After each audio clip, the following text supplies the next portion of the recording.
Hello and good evening. I'm Melisa Idris. And I'm Sharaad Kuttan. You're watching Consider This, the show where we want you to consider and then reconsider what you know of the news of the day.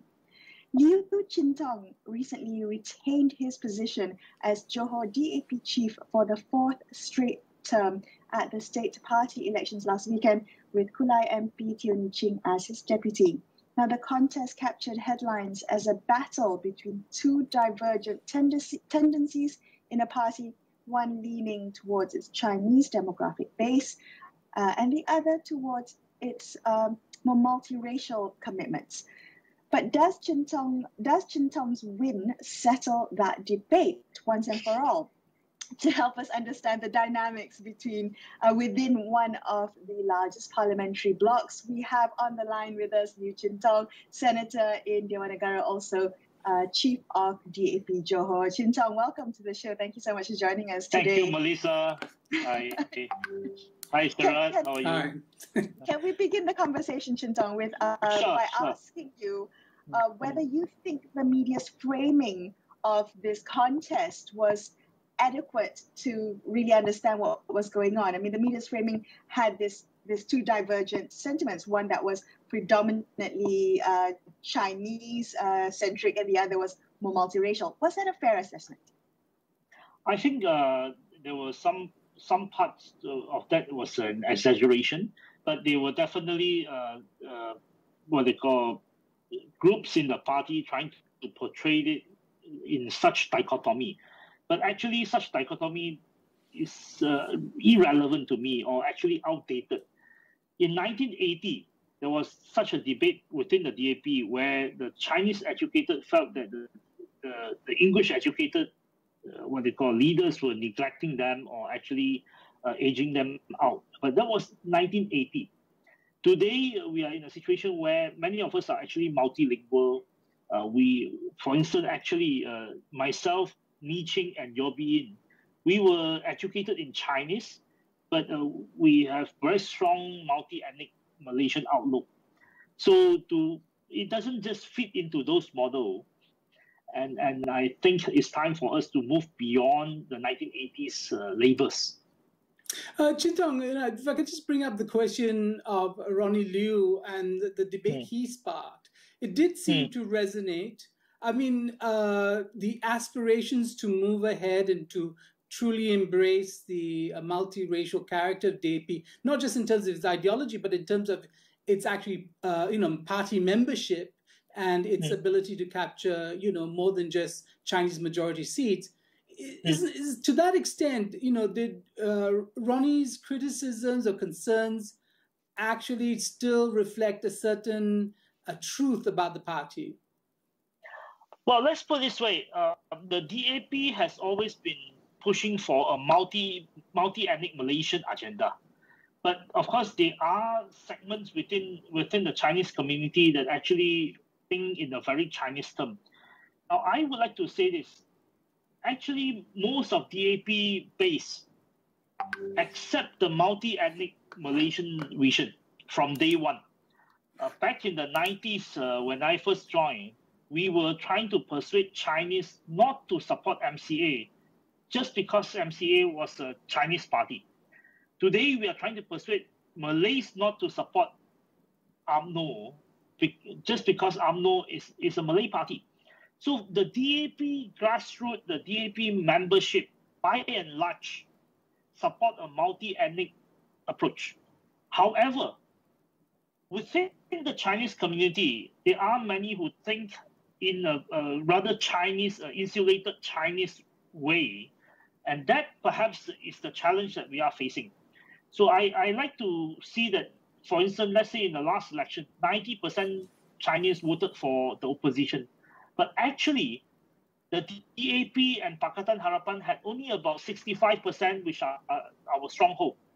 The rest were actually swing voters that only swung to Pakatan in the final days.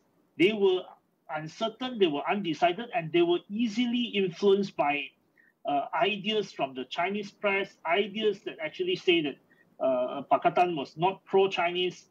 So there are definitely a sizable number of Chinese who are susceptible to those ideas.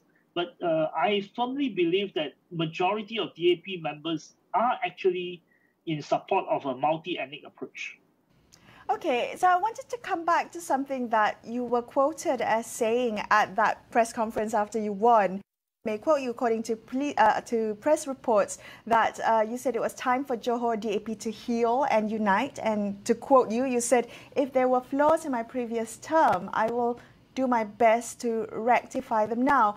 Tong, can you elaborate specifically? What do you mean by, again, Johor DAP needing to heal and unite? And what do you mean? What did you mean by rectifying flaws? What flaws were you specifically referring to about your leadership?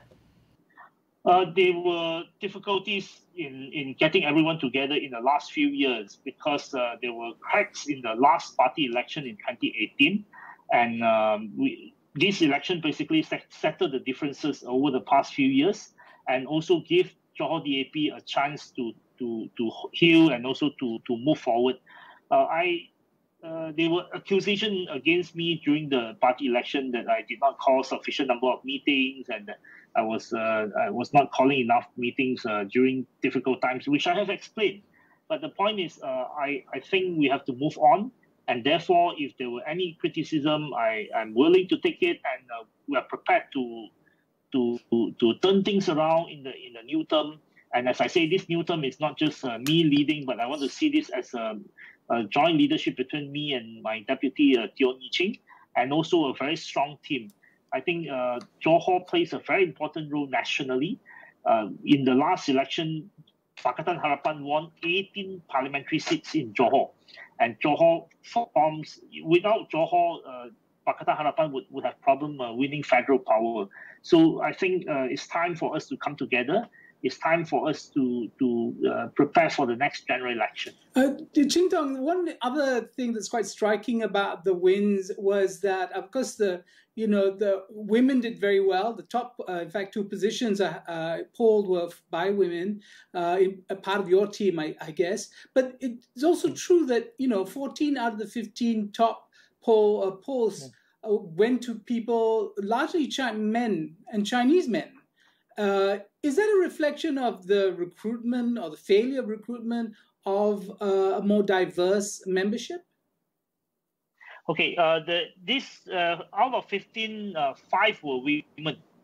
Teo Ching, Yo Bi In, Liao Chai Tong, Wong Soo Chi, and Gan Pik Ching.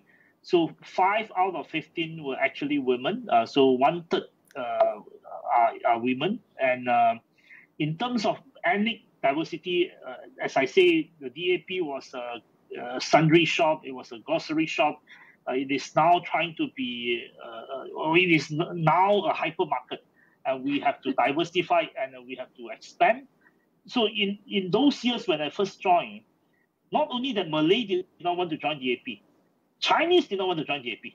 When I first joined the DAP, especially in Johor, Johor was considered a political backwater for DAP, whereas it was a political stronghold for UMNO, MCA, and MIC.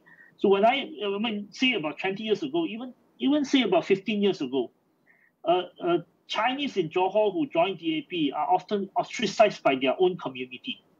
They were seen as crazy people who actually joined a rebellious movement. But that has changed. So today we have many Chinese in our party, but we also have Indians, we have Malays, and we aspire to be a Malaysian party in terms of compositions of membership, as well as leadership in the years to come. Okay, but why did it fail then? You have one Malay in the 15. And no Indians. The one Indian was co-opted right into your committee. Two of them, and then there was another Malay co-opted into the committee. But the point is that it's a legacy. It's a legacy of a grocery shop. It is a legacy of a permanent opposition party. Not only not having Malays joining, but actually not having Chinese joining, say about 15 years ago, before 2008. So it was only 2008 that it gradually changed and gradually accepted by Chinese, not to mention other communities, but gradually accepted by more Chinese and Indians. And now we are hoping that in the years to come, we can actually accept more, or actually be the political home or natural political home party of choice for Malays as well. Okay, speaking about the years to come and the near future, we're expecting the next general elections. Now, I wanted to ask you, because you're also a DAP strategist, right? So let's talk about DAP and the GA15. There's no such position as a strategist in the DAP. Well, a strategic thinker within the party. I wanted to ask you about your deputy's comments, Tierney Ching. She, not too long ago, made some comments, and she said that she believes that Pakatan Harapan hasn't done enough to prove to the public that it deserves Putrajaya again. Now, I'm wondering, Chin Tong, what you make of that. Do you agree? I think, first of all, Pakatan Harapan not only has to present a prime ministerial candidate, but it also has to present a team of leaders, because the next contest is not just a contest of who would be the next prime minister, but also to look at who has a better team. And if you look at Pakatan, actually, our strength lies in our iconic leaders in terms, for example, if you compare Wan Azizah with Rina Harun, you know that Wan Azizah has the support of the public. You compare Anthony Loke with Wee Ka Siong, you know Anthony has the support of the public. You compare Dr. Zul with Aham Baba, you know that the public support Dr. Zul. So we need to present not just a prime ministerial candidate, but actually a cohort of leaders who have the trust of the public to show that Pakatan is going to be a better government. Secondly, I think Pakatan Harapan cannot just stand on the three party, but Pakatan Harapan has to reach out to other opposition parties, so that we have a larger big tent to include, to be more inclusive and also to include other parties. Chin Tong, on that score, very quickly, can I ask you about the cooperation between the DAP and UMNO in Perak, and to some extent Pakatan Harapan and the UMNO-led government in Johor? Is that the future? I think in Johor and Perak, it was basically what Anthony has previously proposed, which is a form of confidence and supply. We receive allocations for our constituencies, and we decided to tacitly or obviously explicitly not to to pass the budget. I think that is more like a confidence and supply arrangement, and not actually a political cooperation or an alliance. To me, there's no point to work on a political alliance with UMNO before the general election. We should do everything possible to win the general elections. Pakatan Harapan and our allies should try to win the next general election outright. Now, if we can win the next general election outright, then there's no questions of needing to cooperate with UMNO. And mind you, UMNO is not one single entity. UMNO is now three distinctive factions, at least. You have those who are aligned to Najib and Zahid and the Court Cluster. You have those who are aligned to Mahasan and also the Johor and Perak UMNO leadership, as well as you have the Muhyiddin's UMNO, Hishamuddin Hussein, Anwar Musa, and say about 15 to 17 of them. So UMNO is split, and there's no one single UMNO entity. It is time for Pakatan to build up its own, offer, its own leadership, its own ideas, policy platform. Chin Tong, I take your point that you're trying to make it very clear that there are three distinct factions within UMNO. Is one faction more attractive than the others? To me, there's no point to talk about any of the UMNO factions before the next general election, because Parliament is not sitting. There is no point to talk about any numbers now until Parliament sits again. And if Parliament doesn't sit again and it goes straight into the next general elections, then it is time for us to prepare to win the next general elections. And we should aspire to win the next general elections without thinking of cooperating with UMNO. Now, if we can win outright, then we can tell UMNO that we can have a confidence supply and you be opposition, we are in government. There's no point to talk about cooperating with UMNO now. Tom, thank you so much for taking time out of your day to speak with us. We appreciate your time. Thank you, Melisa. We're going to take a quick break here on Consider This, but stay tuned for more after this.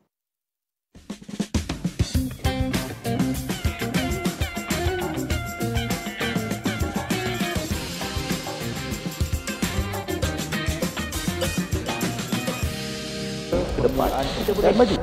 Induknya adalah Melayu. Balik kepada Islam. This is orang yang membuat polisi. Kalau itu yang dikehendaki, fine. Mungkin kita berbeza pandangan. Tapi kita mempunyai kuasa yang boleh menentukan budaya di masa hadapan. Polisi yang mesra wanita sudah tentu dia akan datang daripada pemimpin wanita.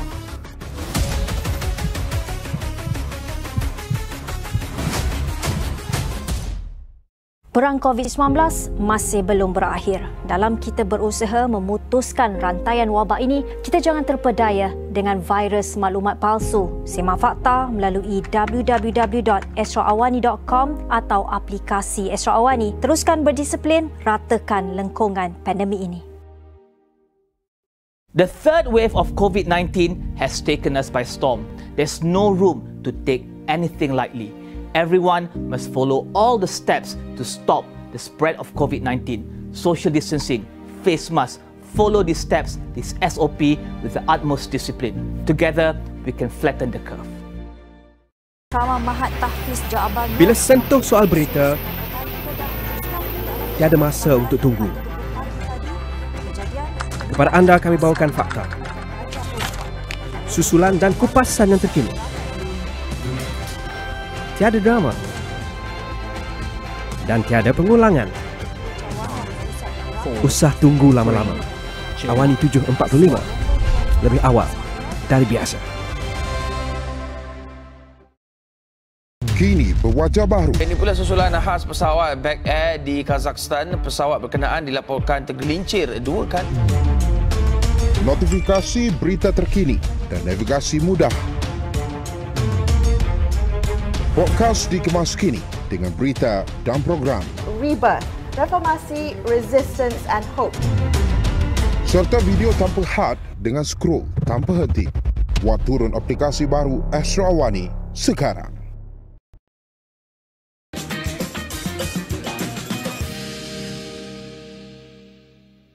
Welcome back to Consider This. I'm Melisa Idris. With me is Sharaad Kuttan. Let's continue our look at the recent DAP Johor state-level leadership contest, which is seen to be a barometer of the dynamics in one of the country's largest parliamentary blocs, DAP. Was the win by Liew Tong seen as a major Pakatan Harapan strategist? Was that win as significant as it was touted? Joining us on the show now, we have political scientist Wong Huat. Huat, good evening. Thank you for joining us on the show. Does Liew Tong's win, does that actually settle the debate once and for all within DAP about the divergent tendencies within the party? I mean, one side that was leaning towards its Chinese demographic base, and then the other side more towards its multiracial commitments. Does Tong's win actually settle that divergence, or do you think that this will be a perennial tug of war within DAP? From my understanding, the factional divide in Johor is perhaps not so much shaped by this divide between being more Chinese or being more multi-ethnic. The fact that that is laid bare to DAP leaders of most factions is that they have to go multi-ethnic. It's a fact that that cannot escape their eye. If you are looking at 2018, only 22 parliamentary constituency had 2/3 non-Malay majority. And with the implementations of automatic voter registrations and Undi 18, you would expect that the composition would become more multi-ethnic, meaning that a lot of the strongly Chinese constituency would become more mixed. Mixed constituency would be leaning towards Malay, and it's a fact that most DAP leaders accept this. But of course, as a grassroots, you would always have some old-time members, and also supporters who find it difficult to to deal with the new scenario. It's the same thing that past experience during Pakatan time when they wanted to move from a very gung-ho push for Islamization to something more middle of the stream. It's the same thing that DAP is facing now, but I think overall, it would eventually, the party would move on. People like... Chin, do you think then that some of the debates are really personality driven, that it has to do with Chin Tong? I mean, he did not actually win in 2018, right? He was a senator and co-opted into cabinet, something that he himself, I think, had criticized in the past. Is this about Chin Tong? Is it about what they now think are missteps, his alleged invitation to DAP to trust Muhyiddin Yassin as an ally, so on and so forth? I think there's the factional divide certainly has to do with personality, but in Chin Tong's case, perhaps need to be put in perspective. He was indeed the one who chose to go to Ayer Itam and to challenge Wee Ka Siong, but unfortunately lost. He could have stayed back in Kluang. So I think while there are criticisms about him that he had failed, Chin Tong was the key person who resembled Pakatan determination to take it on Barisan Nasional in 2018. He himself chose to move away from Kluang, which he could easily win, to take on Wee Ka Siong in Ayer Itam, and unfortunately lost. Of course, there have been criticism of him taking up senatorship and to be deputy minister, and people question his credibility as a strategist because he himself lost. But I think a lot of people also can see that decision, that major decisions about working with Bersatu and so on was inevitable in 2018. And looking forward to the future, whatever individual preferences is, DAP probably could see that for the moment, for the next election, it would have to stick with PKR and PH. Any other option now would probably make it weaker in the next election. I'm just wondering, Chin Huat, whether you have any insight as to how different Chin Tong's outlook on politics and his outlook on strategy and winning federal power, how different is that to, say, his rivals within the party? How accepted is that within the party? Chin Tong is a thinker and a strategist. He looked forward and he, right even going back all the way in around late 1990s, he started to reach out to PAS and to other Malay parties. He has always been much more adventurous and forward-looking in going out of the comfort zone. I think that make him a little bit more, that distinguish him with many more DAP leaders who would prefer to play safe. But overall, DAP is a very pragmatic party. They know their base is, for now, is the non-Malay and the liberals. And in the future, they would have to be much more multi-ethnic. And a pragmatic party would respond to the environment and the incentives rather than their feelings. Right, Chin Huat, because in the past we've had non-Chinese DAP leaders of note. I mean, Kapal Singh, Pipato, Ahmad Noor, the trade unionists come to mind. Today, is the logic slightly different? I mean, will they have to really build up and recruit a young non-Chinese into the party to sustain this claim to be multiracial? And what will have to change in the party for that to happen, for more people like Edri and all these leaders to really feel comfortable in the party?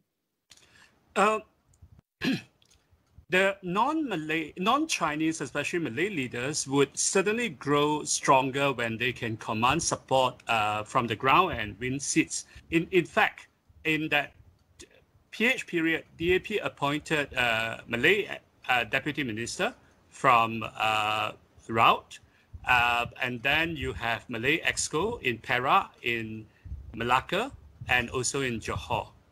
And the party put quite a bit of emphasis to put them.